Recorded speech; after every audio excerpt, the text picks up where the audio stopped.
Welcome to Faith Works Live. Here's your host, Rebecca Haynie. Oh, goodness, I'm so glad you're here. What an awesome day. Rebecca is my name, Rebecca Haynie, to be precise. And it is just a joy to be with you on this little slice of eternity where we get to focus on what it means to live out our faith in this crazy old chaotic mixed up world. It has never been simpler to shine. It's never been simpler to shine. That doesn't make it easy, but it does mean when things are dark all around you, even the tiniest pinprick of light does stand out. And hey, if that's what I can be, then I'm happy to serve. It is wonderful to have our producer, Ron Carlson. Thanks, Ron, for all the magic that you do. And I'm excited for the discussion that we have. And by excited, I mean I was really consternated about something, really frustrated. And I thought, you know what? Why don't we turn that frown upside down, turn this into something positive, because I see all around us a critical disregard, and sometimes it's a strategic disregard from the folks that we hire on our behalf to be our voice in government, our employees to represent us, to represent our interest, and to protect and defend the Constitution, both of the United States and then of the state where we live, our various states. I love the way our founders set up this whole American experiment. We are a republic. We have a representative voice. We get to have the ultimate say. You and I do, with our votes and also with our voices. They envision this, I think, as a really ongoing relationship where we are represented and we get to have that voice. We get to have these ongoing conversations with our representatives, senators, even down to our school boards, city councils, our mayors. Those offices are so important to protecting our freedom, really, so that you and I can go about and live our daily lives and be moms and dads and with our businesses and schools and churches and, just do what it means to live out our lives. And somewhere along the line, let's just say we got it twisted. If nobody's looking, well, power tends to do funny things to the people that just like it just a little bit too much.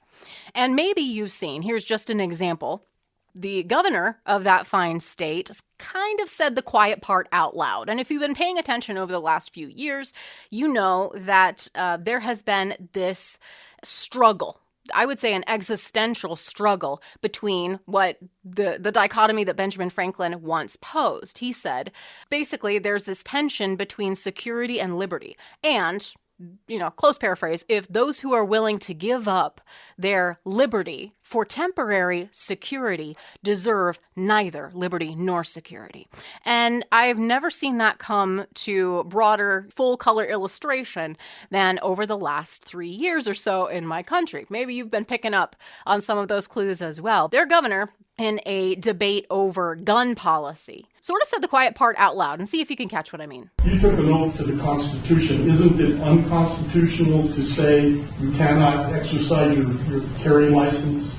With one exception, and that is if there's an emergency, and I've declared an emergency for a temporary amount of time, I can invoke additional powers. No constitutional right, in my view, including my oath, is intended to be absolute. There are restrictions on free speech. There are restrictions on my freedoms. In this emergency, this 11-year-old and all these parents who have lost all these children, they deserve. Did you hear that? What I heard, let's see if you heard what I heard. What I heard was that she said, essentially, that in a time of emergency, you don't have any rights. In a time of emergency, basically, she is the law. If you remember Judge Dredd, I am the law. I don't have a good Sylvester Stallone impression. But in a time of emergency, basically, there are no absolute rights. Sun is shining a little too bright outside. Is that an emergency? I would really love to hear further follow-up on that. Could start asking about the procedures for impeachment. Also good ideas. Good ideas all.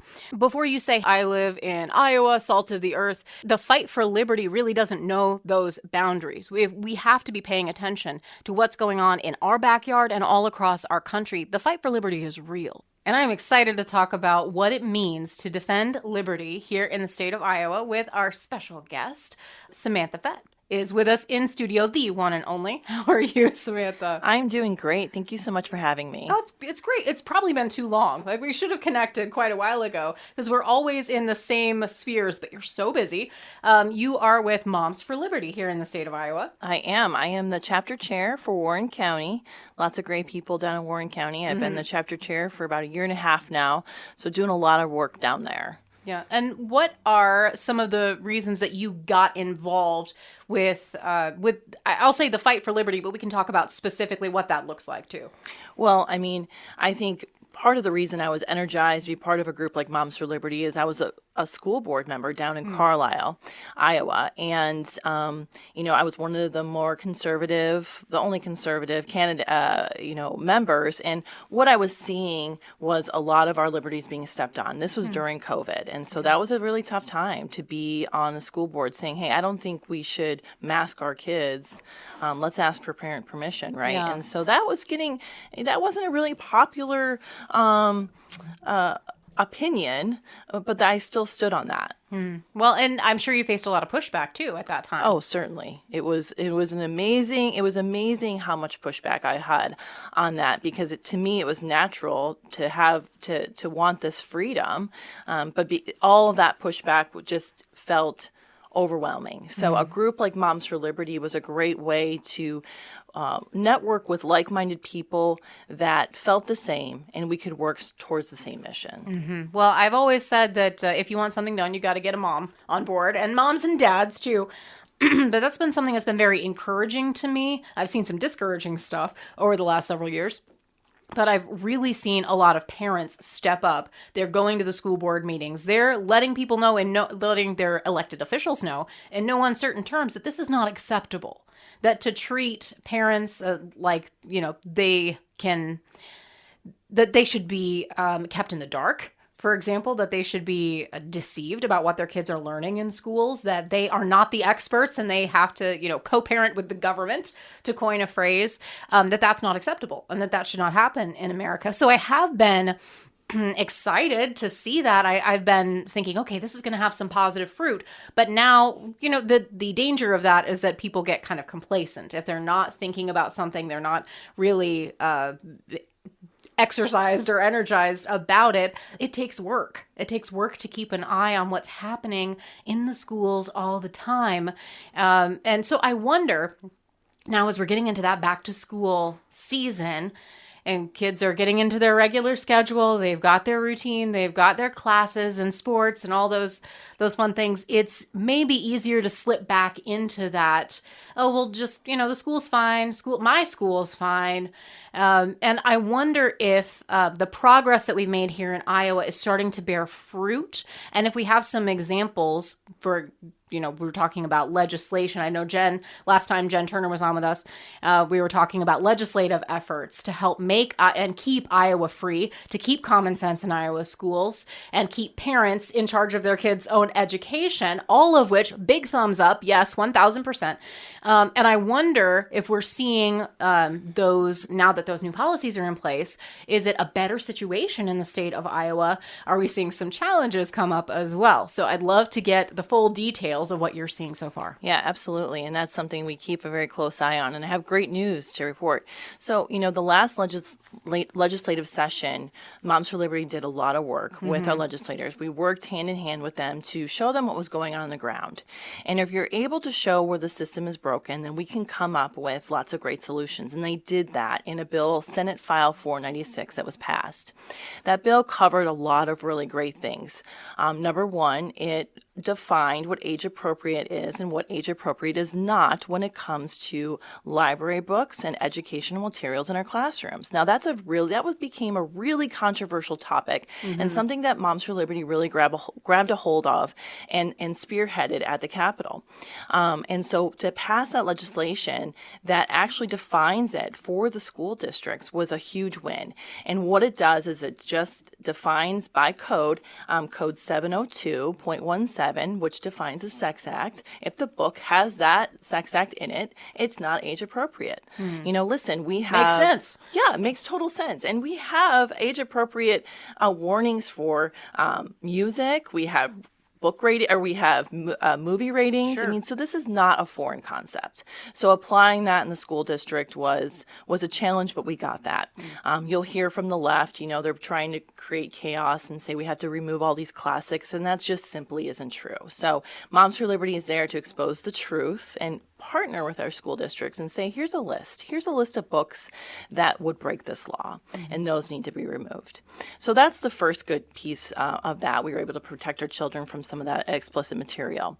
The second piece of it was the gender ideology being taught in K through 6. So that is now outlawed. Now, as Moms for Liberty, we really wanted that to be in higher grades as well, but we got K through 6. So what that means is we can't be teaching certain gender ideology.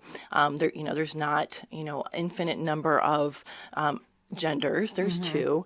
And also talking about the pronouns. So if your child goes to school and says, hey, I want to be called a girl instead, then parents need to be alerted. And it's crazy to me that wasn't already happening, but it wasn't. And so we had to create this law. Yeah. So there have been schools that have been intentionally deceptive. Yes. That say our policy is we don't let the parents know. And in fact, we're going to lie to parents and not let them know. That happened in Linmar School District pretty famously. Yes. And so, I would think, again, bipartisan support on this. Hopefully, well, ideally, not so much. No bipartisan support that I know of. No, it's just common sense, but I get that we don't have that around here. Well, and we really need to continue to spread the truth on that too, because the left has taken it and said, oh, well, Joseph wants to be called Joey, so we better call home. And that's really just not taking the spirit of the law. That's not the intent of that. So fighting that narrative as well. One other thing that was passed in that bill that doesn't get a lot of coverage but is just equally as important is parental permission for surveys. Now, you're wondering, what does that mean? We have been seeing over the last few years this influx of constant surveying of our children, and it's part of something called social emotional learning.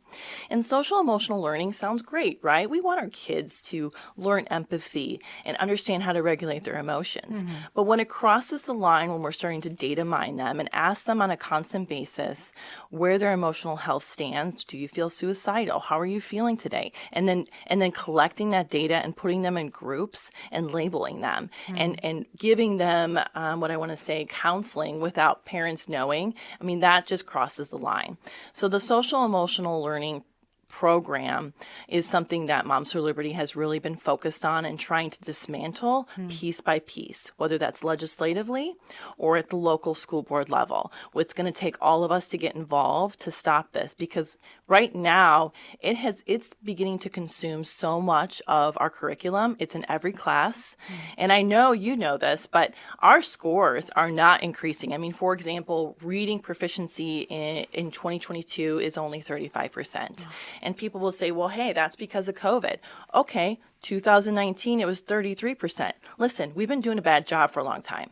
So if we continue to prioritize social emotional learning over our math, reading, maybe let's teach cursive, things like that, spelling proficiency, we're going to continue to fail our kids. So there's a whole movement there that needs to get social emotional learning out of our schools. It's displacing the parent as the primary transmitter of the values of the family. Oh, there's so much that you said there that could really be shows all on their own. And I think the left is great at, you say propaganda, I say PR. They're great at social emotional learning. I mean, who could object to that? Right. It sounds great. But in the guise of that, you can see how that could easily turn towards manipulation. It could turn toward, depending on how questions are asked, the media knows this, and really, psychologists, counselors, anyone in soft sciences know that they would know that it depends on how you ask these questions, for example, or they can be leading questions. Maybe I wasn't anxious before, but you keep asking me every day for the last 4 months if I'm anxious. Now I am. I feel a little anxious here. Right. Maybe I am. Jenny said she was anxious. Maybe she scored a 5. I guess maybe I am too. There's this social contagion aspect that I think is detrimental in the extreme to our kids' mental and emotional health just on on its face, to say nothing of the influencing going on around gender confusion. You add that piece in, and then, something like, why don't you put in a dash of like socialism and communism in there too, Yes. leftist Marxism, and the fact that if I'm white, I need to be guilty for everything that my ancestors may or may not have done, or just people that look like me in general. So I get to be history's villain. Thanks a lot, because I lack melanin. That seems fair. Just like the craziness this is, in a word, indoctrination. And I don't want to overuse that because I think it should bear the weight and have the power that it ought to. The reason I say that is because kids are not being taught how to think. They're not being given the tools that a school is for. They're not being taught how to read, how to write, how to reason, how to do arithmetic, how to be competent human beings. They're being taught political opinions dressed up as information, dressed up as education. And they're being taught, new alternative identities and just out and out confusion. And that's a major problem, not to mention the fact that when parents do try to step in and get involved, suddenly they're targeted as the enemy. Yeah, definitely. I mean, one of the things Moms for Liberty wants to do is partner with the school districts. And a lot of our members do that and have meetings with superintendents and teachers to try to explain the damage that these programs will do. But we just need to keep moving that needle and keep pushing. And Moms for Liberty made a lot of progress last session. We plan to do the same this coming session. But we just need parents to be involved and understand what's going on. So with the surveys being outlawed now, and I shouldn't even say outlawed, I should say that parents need to opt in. They have to give parental permission. So what that's doing, and I've heard, since the school session has started this fall, I've heard from parents saying, hey, I got this. What is this survey? I don't want my kids to do this. It has elevated the education on what these surveys are, and that is such an important piece of making change. So they're ready to opt out, and they're given the opportunity to opt out. So that was a huge win for the education front, is getting those surveys as an opt-in instead of automatic. Yeah, well, that makes total sense. But if you're not aware of what's going on in your kid's classroom, then you wouldn't know. I mean, why I've always said one of the biggest silver linings of COVID was that parents actually found out what was going on in their kids' classrooms. And for me, that happened right at the time, conveniently enough, that our kids came home with a laptop and they said, all right, we don't know when we're sending them back, so you just, we'll figure this out as we go. And that was right in the middle of 6th grade health class for my daughter. And they are learning some interesting things in sex ed during that time. And it was very awkward. And I said, okay, we'll figure this out together. And as awkward as it is to do that, across the kitchen table with someone else making those definitions, those explanations, introducing some of those concepts, like, you know what, we're not doing this. We're not, that alone was a huge factor in our completely restructuring the education approach in our home. And I think that was for a lot of parents. And the assumption that, well, the teachers are experts. They have our kids' best interests at heart. Maybe that is true for, even a majority of the teachers in our fine state. But I mean, I don't know how long or how many examples we need of schools attempting to keep parents in the dark, for example. That's a huge red flag. And I think it was in the state of Maryland here just recently, a few weeks ago. Maybe you know the story that I'm thinking about. There was a court case that was actually involved where parents just wanted to be able to be informed and opt out of, I believe it was LGBTQ and gender I can't use the word I'm thinking about using. Indoctrination. And they just wanted to be able to opt out. They wanted to be informed and have the right to check a box that said my kid will not be attending. And the school district refused to allow them to do that. You can't even opt out of the more explicit material. And I'm sorry, that's unacceptable. It's very unacceptable. And Rebecca, let me just tell you where we are in our country. I mean, I'm giving you examples of surveys, but if we lose the right to upbring our children, our children's moral upbringing, we've lost everything. We've lost our family, we've lost our community, and we've lost our unit of society. So those stories are very important because that wakes people up to say, we are at a turning point in our country. We're working hard in our state at the local level, but it needs to continue. And we need an uprising of people to understand that. Well, I know that this weekend there's going to be some attention paid to that. There's going to be a big event where if you're listening to this and you're singing off the same song sheet, you're like, I want to be a part of this. I want to take a stand for liberty. I want to guarantee that our liberties we will prize and our rights we will continue to maintain here in our state of Iowa. Samantha Fett's going to tell us more about this big event and opportunity that's coming up where you can stand with like-minded folks, hear some great speakers, get energized, and get activated in our own backyard here in the state of Iowa. And I've always believed that Iowa is and can be a great example of defense of liberty and just showing exactly what a love of liberty can do for a state, for a people, that we can get along well with each other, we can respect rule of law, we can respect personal freedoms, and that this can be that shining, city on the hill, to coin the metaphor. I think that Iowa can do that. And I see great opportunities. I've seen a lot of great progress just over the last decade, but even over the last 5 years. And I'm very excited to see what your Iowa Liberty Network can do. We'll talk more about what I mean by that when we return. You're listening to FaithWorks Live. There's no better time than now to stand for life, and you can stand with Iowa's original pro-life organization, Pulse for Life. They're the longest-standing nonprofit pro-life organization in Iowa, and they are dedicated to informing, educating, and inspiring a new generation to value the sanctity of all human life, from fertilization until natural death. They serve at the State House, they educate in classrooms, at events. They proudly serve on the coalition of pro-life leaders. They are on the front lines of the battle against this throwaway culture of death that we see all around us, and we are winning ground. Hearts and minds are changing, and the pro-life movement is continuing to grow. And you can be a part of the exciting things that are happening right here in our own backyard at pulseforlife.org and get your finger on the pro-life pulse. Sign up for their newsletter, find ways that you can make a difference, and how you can change hearts and minds with their pro-life apologetics course, pulseforlife.org.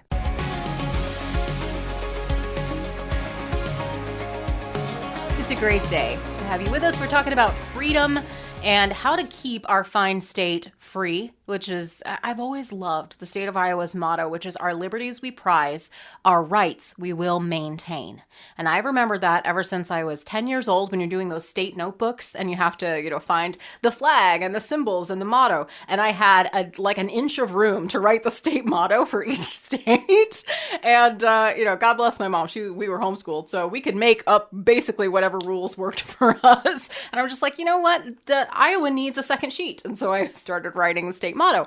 Our liberties we prize, our rights we will maintain. But lovely sentiment. How do we do it? What kind of a job are we doing at that? Because threats continue to crop up. Where there's power, there will be the attempt to concentrate it and the attempt to control. Lo and behold, I think we've seen enough of the fact that nature abhors a vacuum. And if we're not paying attention, it's all too easy to say, okay, well, the government will keep us safe. The government will take care of that. And, the government's telling me I can't leave my house, but that's okay because I can trust them. And no good thing happens when we go down this road. So what are many ways, dare I say, that we can stand up and fight for our liberty? Samantha Fett is our esteemed guest. She's with Moms for Liberty and also Iowa Liberty Network. Correct. All right. And that's, is this a fairly new organization that's It is. cropped up? Okay. Let's talk a little bit about that. We'll pivot, Ross. We'll pivot to talk about what Iowa Liberty Network focuses on. And you guys also have a big event coming up. Yeah. So that would be a great way for people to find out more about the specific focus of Iowa Liberty Network. Right. So I got connected with Iowa Liberty Network just as a supporter. And their big event, their first annual big event, it's a new organization. It's been, less than a year. It is this weekend. It's Iowa Liberty Fest, and it's really celebrating liberties. So the mission of Iowa Liberty Network is to preserve and restore liberty in Iowa. So very simple. But they're a nonpartisan Christian organization that focuses on making sure the rights of our endowed creator are followed. So, and they support conservative candidates, whether it's state level or it's local level. So it's a great organization. And really their name, Iowa Liberty Network, they bring together groups from all over the state, and that will be part of the celebration this Saturday. But there's some great guests and speakers lined up. It's from 1 to 7. It's in Johnston, Iowa.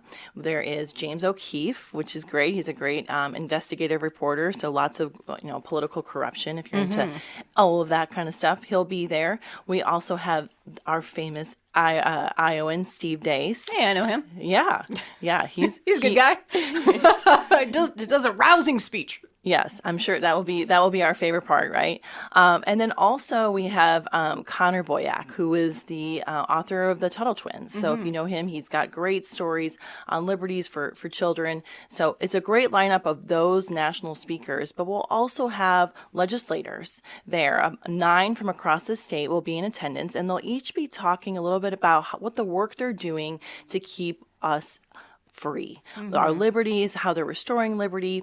I mean, I think our civic duty goes beyond just the voting day, right? We need to be understanding what these legislators are voting for during the session. And these legislators are going to give you great examples of really great work that they're doing. How are we stopping a digital ID and central bank digital currency? They're finding ways to stop that. What about medical freedom? Making sure that our medical records are not somehow in some state database, shutting those down. So shutting down these bad bills that aren't part of our liberties and freedoms. So it should be a great way to just listen to what's happening, but also network. Like I said before, Iowa Liberty Network, it's really about bringing statewide organizations together. And their goal is to have an organization in every county in Iowa. So 99 counties have a representative from every county. I happen to be the Warren County representative because of my involvement with Moms for Liberty. So we work hand in hand with that. There will be a grassroots tent where people can go and visit and learn more about those grassroots organizations in their county. So it should be really fun. That's excellent. And I mean, there's a lot going on all across the state of Iowa. Obviously, a lot of the focus is on the state house because that affects every single Iowan. But there's also a lot of need, I think, locally for people to rise up and say, in my community, in my county, I can stand up and be a voice for liberty here. I know we have our wonderful Victorian mansion that's out in Boone County, and we love it there. But there are even in attempts in even more rural counties and smaller counties, we've seen some unacceptable things happening in our local school districts, in our local city councils. And the reason that goes on is because there's really no opposition. Nobody knows about it. Sometimes it can be difficult to find out when some of those meetings are, or location, or the what's happening in the dark is never going to be the best. Like, hopefully everybody can agree on that we say sometimes sunshine is the best disinfectant, right? If something is being done openly, the presumption is that there's nothing to hide. So when the city council won't tell you when their meetings are, or the school board has decided that now suddenly they're going to have private meetings before the meeting, I think parents need to show up and at least be present and have their voices heard. I am impressed specifically with this lineup that you have at the event coming up on Saturday, that you have a great number of representatives and a great variety of different representatives speaking to their different areas of interest and expertise. Some great names on the lineup. Our friend Eddie Andrews is going to be on there. Mark Cisneros is lined up. Helena Hayes is going to be on there, and some folks that I don't know quite as well, but I'm interested to hear what areas they're targeting for protection, because there's such an onslaught, I think, against fundamental liberties that, as you said, I mean, we've not even been talking about digital currency and the tendency toward economic globalization. That's like a whole nother show. If we could just agree that kids belong to their families and not the government, that's a good place to start. Medical freedom, whether or not you have the right to not be experimented on on a national, medical experiment by the government, that would be good too. So there's so many areas that, no matter what the upside is, no matter what people are interested in, no matter what particularly catches their attention, I think that's a God thing. I think that if you're seeing something that particularly interests you, or, even makes you mad, or you hone in on, and that's an area of specific focus, instead of being so upset about that you can't think straight, you can't sleep at night, that I think is a call to say you can be part of the answer there. this is something that you can do research on. This, if it's a medical freedom area, then this is something that you can do the research on, and you can be part of that voice that informs your local representative. You can be part of that voice that when people want information on this, you can be part of that solution. That I think that's God telling you, hey, if you see the need here, just stand up. Like, somebody needs to go. Here I am, Lord, send me. And you don't have to save the entire world or cover every single avenue. Just find the one thing that you are, really passionate about, that you want to get involved in. And for a lot of parents and grandparents, that's their kids and their schools and what kids are learning in schools. Take a stand on that. What are some good, now I say all that, but what are some good practical ways that parents and grandparents, caring citizens, can get involved in some of these areas? What are some good examples? I mean, I think just finding that group on a local level and being part of it, and you can volunteer in so many different ways. For example, we just delivered some constitutions to several of the 8th graders in our district to the schools. We were able to do that for free for them. Those small steps and just letting people know that we love America, we prioritize liberty and freedom. It doesn't have to be a grand speech, or it doesn't have to be, something that, it gets a ton of attention. And sometimes it's just encouragement of other members. So there's lots of ways. That's why the Iowa Liberty Network is a great opportunity to get involved, because you can see what different groups are already activated in your area, and you can join that. I mean, I think a lot of people want to help. They don't know how. I mean, look at, Proverbs 16:9, right? We say we have a plan in our hearts, but God provides the steps. And so we need to be able to identify those. And these groups coming together, that's going to motivate people to be like, okay, maybe this is my path, and this is what I need to be doing next. Well, maybe we can highlight a little bit. We've had some great progress, and I've been very pleased to see under Kim Reynolds' leadership and under the great conservative majorities in our fine state of Iowa. Again, I do think Iowa has this great opportunity to be a wonderful example of freedom. I think Florida has obviously gained a lot of press. I think if Iowa had oceans, then everyone would be talking about Iowa if we had more beaches, but that's God's design, not mine. I love the Midwest for what we are. I'm more of an Iowa gal than a Florida type anyway. But that notwithstanding, we've had some great progress and some great, I would say, almost like Braveheart moments. We're like, we'll never take our freedom here in the state of Iowa. But I don't think that means that the threats are gone. I think we are still facing a lot of challenges and ways that we can stand up for our rights. So what are some of the things that are on your radar, areas where we need to be wary of what's coming down the pike, whether that's related to schools or other things? I've kind of got the education on my brain right now.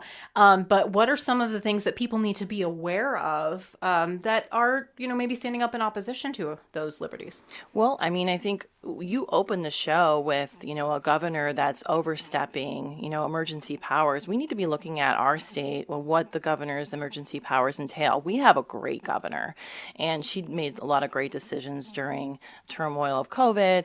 But we need to make sure that we take a look at what our emergency powers look like in Iowa, and make sure that it's for the people, by the people. So that, I think, is something that needs to be looked at and revised.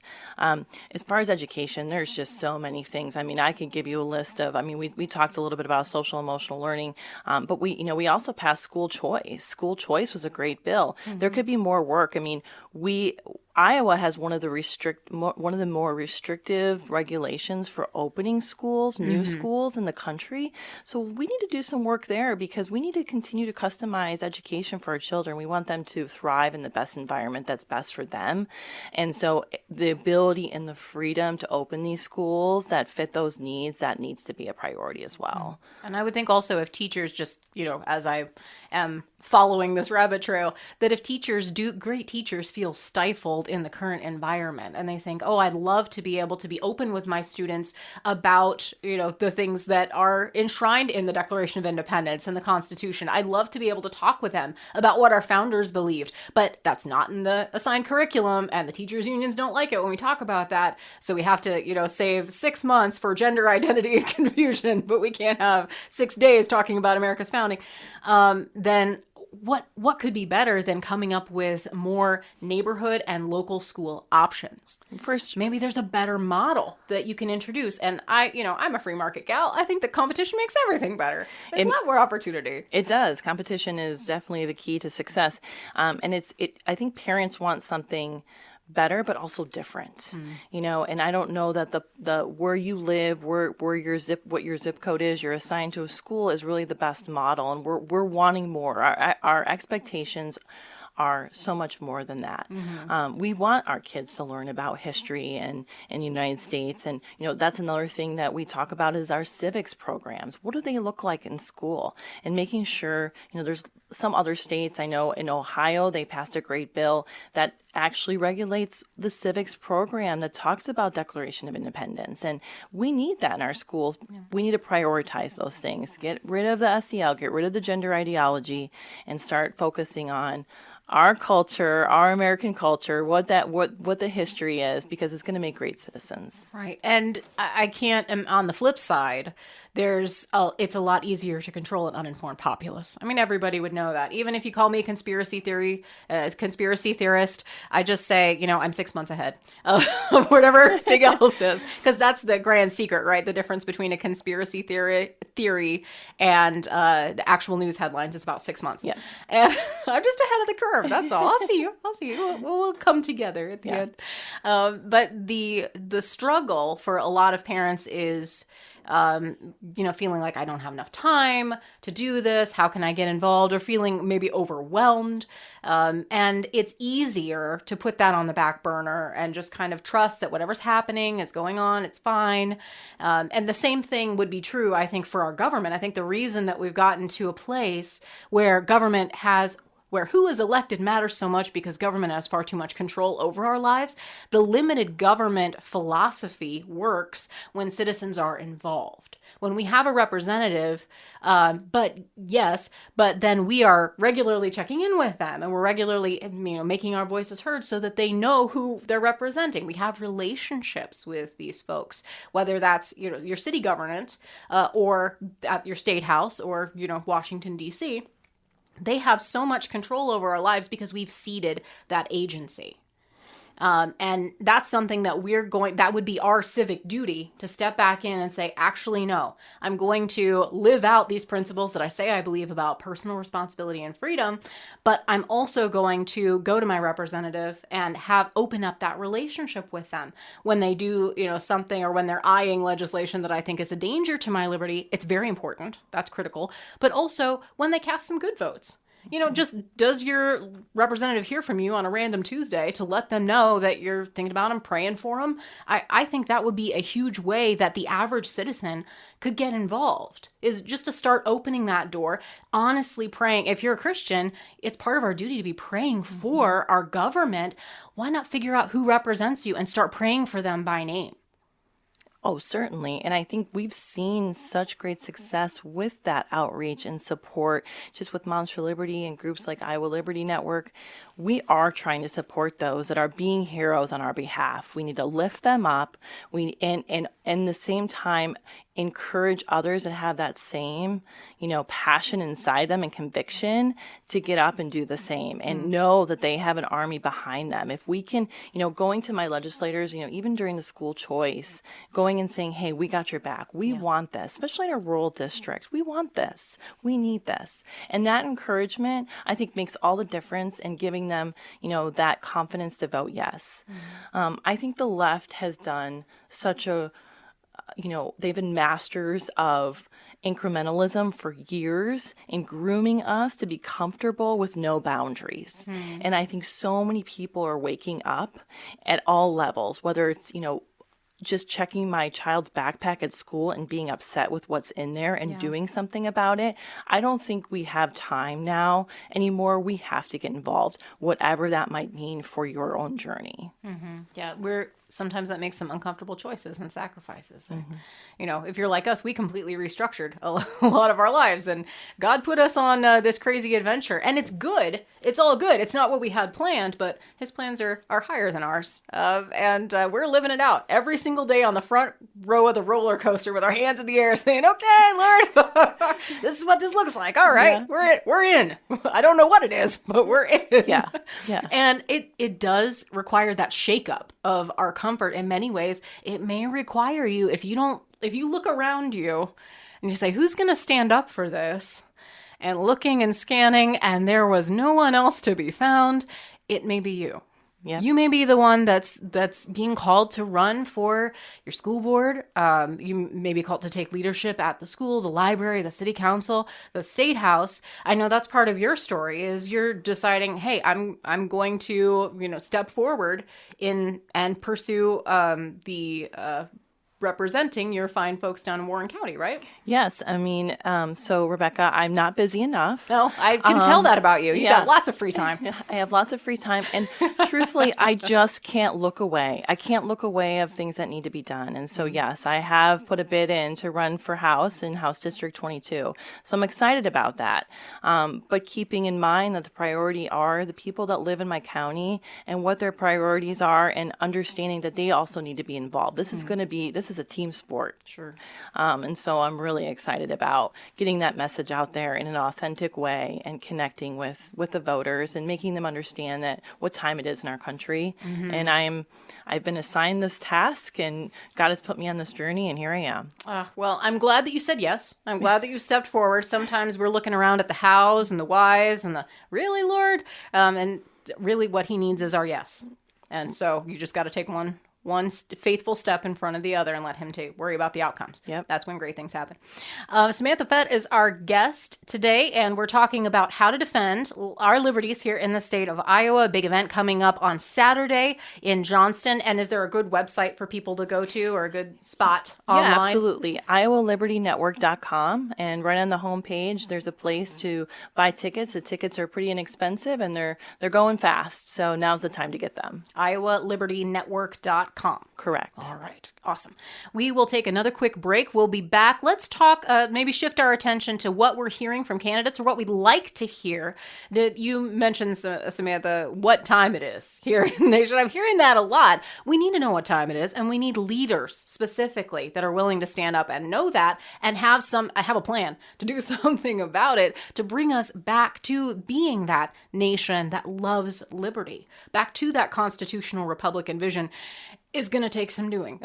Where we were then and where we are now is a far cry. Like we should send each other postcards from the past because we're that far away from the original vision. But I am an optimist and I believe that we can, if we turn back, no matter how far we've fallen, God has given us today and he's given us a future and he's given us a hope. If we who are called by his name, it begins with us as God's people, fall on our face essentially and repent and pray and seek his face. We'll turn from our wicked ways, and he has promised that he will hear from heaven. He will heal our land because he's gracious and compassionate and awesome and wonderful. And there's hope for that. But if that is to be, a lot of that is up to me, to you. To get involved. And we need leaders that understand the truth of that. So we'll look at what we're hearing on the campaign trail and what we'd like to hear from our next leaders, from commander-in-chief all the way down to dog catcher. The principles are the same. So let's find out more about that when we return. You're listening to FaithWorks Live. Hey, what's for dinner? If you're like me, I hear that 15 times a day. And fortunately, I have a plan. It's typically Animus beef at our house. We are such big fans of Animus beef at the Haynie home because it's just great quality beef. There's no steroids or antibiotics. It's naturally raised butcher beef. They sell by the quarter, the half, or the whole, and they support your local meat lockers so they can help you get it processed in a way that works for you. In this economy, it's good to have affordable options for your meat. And if you're willing to make a good investment in your nutrition for a healthy menu plan, I highly recommend Animus Beef. Contact Dave and Mary Lynn at animusbeef.com. They welcome your questions. They'll help get you on the schedule. They have locker dates coming up. Don't wait. Secure your locker date today. Go to animusbeef.com. That's OHNEMUS beef.com.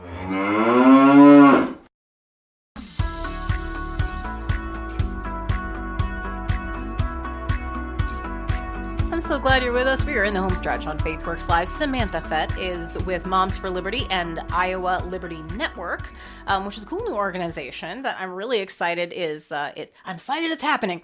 I always see the Ron Paul meme in my head when I say, it's happening! Love you, Ron. And so that's a place where anyone within the sound of my voice here in the state of Iowa that cares about defending liberty it would be great for you to go on this Saturday and find out more about what's going on in our state, ways to get involved. Here's some excellent national and local speakers, a great roundup of representatives, too, to talk about what it's like to stand for liberty at the State House, some of the threats that we're facing, and ways that we can truly be involved in our government. Citizen government. I mean, that sounds like a great concept. Surprised we haven't thought of that before. And Samantha, obviously, for our listeners around the country, we're on the front row seat for the national leadership, this cavalcade of candidates that comes through, people that want to be our next commander-in-chief. They want to be the next president. And we've talked quite a bit about state and local governance, which is where I think most of this really happens. Like, that's where the rubber meets the road when it comes to defending our liberty. We've seen that in living color over the last 3 years. Who your city council was matters. Who's on your library board matters. Who's your mayor? Your freedoms depended strongly on who your city council member was in a lot of ways, in a lot of districts, who was on your school board. So now that we understand and maybe look at that a little bit differently, and it's not as though that chapter of the history books is closed, because I'm hearing a lot of rumblings that there will be an attempt for deja vu all over again when it comes to, let's just say, government tyranny as related to health emergency, because you never let a good crisis go to waste. I say no. I did not comply, do not regret, and will not. Will not moving forward. Have not. No, thank you. I would prefer not. But that's, I'm sure, a topic for another day. We could talk another hour about that. What are you hearing as you see these national candidates come through? I think it would be great just to get your take on knowing what time it is. We need leaders, obviously, not only the highest path in the land, but also the in the White House, but at the State House and at the local level, that care about liberty, that give more than just lip service, that really do understand I hate to use the term existential threat, because it seems like every other thing is I'm out of coffee and it's an existential threat. Although for me, more true than not.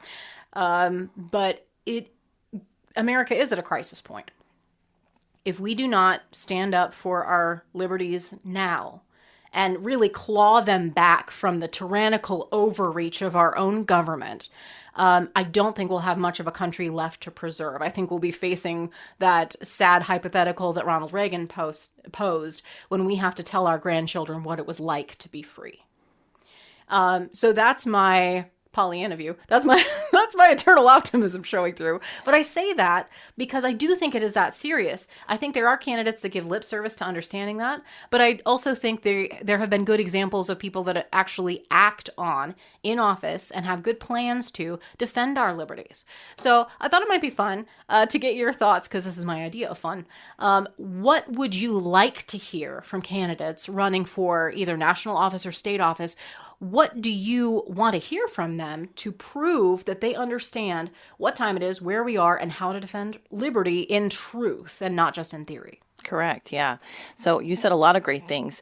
I will say this has been a fascinating experience being a Moms for Liberty and experiencing the presidential candidates coming to the states. We get a front row seat, and I'm so blessed to have that opportunity to listen to them and engage us. I think that our presence, we have a lot of energy to harness, and those candidates are seeing that. So they're able to listen to us, and we're able to talk to them, which is a really cool experience from a local level. But when we go to these events, we're listening, we're trying to learn. And one of the things that resonates with all of us is that we need bold leadership. So that's in all policies. Those that are really ready to to take the reins and do something. And so, we see someone like Ron DeSantis, who's done so many great things in Florida, right? And then how does he act now? What is his momentum here? Is it resonating with Iowans? Iowans do a great job of vetting these candidates. So it's a great opportunity. We see someone like Vivek talk about his plan. He talks a lot about truth and the Declaration of Independence, and is a great patriot and has a lot of, loves America and talks a lot about that. And then he also has a plan for the Department of Education and what he wants to do with that. So those are all really fascinating. It's great to listen to a lot of smart people talk a lot about these federal agencies and how they can help us on a local level. Because I mean, really, truthfully, do I really want the federal government to be like, hey, we're here to help you? No, thank you. I just want to see how we can, like you said, preserve liberty. So, there's that fine line there. And then obviously we hear from Trump as well and talking about the Department of Education. And all those other candidates, I think I've met all of them. I think besides Tim Scott, I don't think I've shook his hand. So we are able as Moms for Liberty to see all of these candidates up close and personal. But at the end of the day, we want bold leadership. How are we going to save our country for our children? Yeah, and the struggle for that is, I'm hearing, I know this isn't caucus talk, but it kind of is as we wrap up. So I like to drop the bomb and then just run away. Look at the time. But the struggle is there's a lot of people with a lot of good ideas that are out there running, and they have some great ideas. We're talking about China or foreign policy. That's fascinating, and that is important for a leader to know. But I'm more concerned about what's going on with my family. Will my family be able to afford the basics? Will you be able to start that business and have your American dream? Are our kids so confused that they can't even read, but they know 48 different pronouns before breakfast? What is going on with our society? Not to mention like border security, things where we don't have a country if we can't defend that. Just the basics. And I need to be able to trust that a leader is going to give more than just lip service to that. So personally, what I'm looking for is a track record of people that have put their money where their mouth is, politically speaking, and they're not just turning it up because it's popular on the campaign trail, but they understand that we are at a crossroads in the United States, and it's about who will we be? Will we still be free? Is that what we're willing to stand for? Do we stand for truth? Do we stand for life, liberty, and the pursuit of happiness? Do we stand on the principle that, that this matters, that personal freedom matters more than the imposition of so-called security? Because, like Ronald Reagan said, because this is the day to quote Reagan, the scariest words in the English language are, I'm from the government and I'm here to help. I believe that and I see that, but it's because I believe in the individual. I believe in personal liberty, and that even though we make our own mistakes, that we need to have the latitude in order to do that, that's when beautiful things happen. That's when you can have life abundant. That's how, frankly, I believe God operates among his people. You don't get saved for anybody else, right? It's an individual proposition. And then he puts us in a collective. He puts us in a family and in the church to operate as one. But we do so independently. And he gives us all various strengths, various goals, various skills to indicate his image to the world and to live that out. So as I look on all of that, I think there is hope for our nation in our time, but we really need leaders that understand the depth of the enemy that we're facing, because the enemy has gained a foothold in the United States. And we know that because there's deception and lies everywhere. And that's his basic tool. He comes to steal, kill, and destroy. But our Father and our wonderful Lord Jesus Christ has come that we may have life, that we may live abundantly. And where the Spirit of the Lord is, there is freedom. So let's not ever let that slip away. That means we need to stand up. That means we need to shake up, maybe get a little outside our comfort zone. Be willing to go to your local school board meeting and, maybe pray around the flagpole. Be willing to, figure out when your city council meets and just say, hey, where do you guys stand on these things? Just like a neighbor would. Meet your representative, get to know who they are, pray for them intentionally, privately, and then go up and shake their hand. Say, hey, how are you doing? Is there something I can pray for you about? Is there an issue that, this is an issue I care about, and I'd love to talk with you about it sometime. I think getting involved in our own governance will shake us out of the malaise and complacency that has caused the tyranny to begin to bloom in America in the first place. So we've got to stop that. Let's stop it. It's like Bob Newhart. Stop it. If there's a problem, just stop it. And then we play that key role in moving towards freedom in the future. So, Samantha, I applaud you. I applaud Moms for Liberty and Iowa Liberty Network, which I'm very excited to see cropping up. And I can't wait to get a little bit more involved to know more about the fine things that they're doing over at Iowa Liberty Network. Their event is coming up. Your event is coming up on Saturday, and it's iowalibertynetwork.com. Correct. Right? So get your tickets there. Awesome speakers, some of whom I know, and some of whom, I'm just excited to get a chance to meet. And any last words for this hour? I was excited to speak with you today, Rebecca. We are on the same page in so many things. I think at the end of the day, I just want to live free. Just, can we do that? And no thank you to some of the other stuff. How about that? That's good. We're going to embroider that on the pillow. We'll sell it on a t-shirt. It'll be great. Free market, baby. And yes, the answer is yes, we can. But it takes action. Yeah. It takes more than just saying, hey, I want to be free. Is it okay if we're free? I think I say, God created us free. And I know that you understand that. And say, no, this is how I'm going to live. And I'm sorry, but if the government starts to encroach on God-given freedom, our response is, I will obey God rather than man. And that's why we do what we do. We have a mission, so let's be about it. And that mission is to love God, to serve people, and to live free. This is Faith Works Live.